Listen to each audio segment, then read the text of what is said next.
Here we have an Audi Quattro Group B car from 1985. Pretty damn awesome car. Car that changed the rule book for rally cars. Now they're all four-wheel drive. It's very popular, as you can see, so I'm struggling to get a good view of this, but we'll do our best.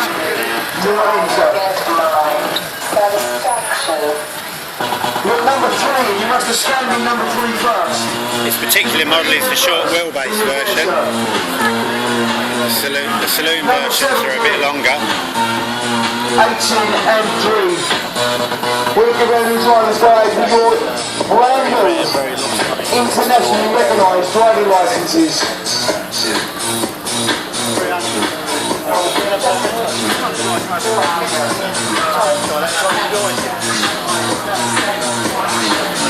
Don't be shy, guys.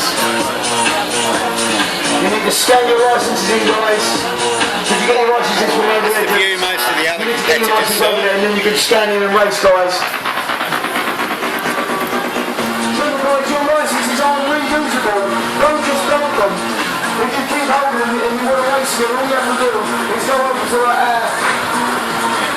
And it's one fat car. stand in again and they will recharge for another race. We're racing the mighty Michelin Porsches today. Racing on Michelin Slick Racing tyres.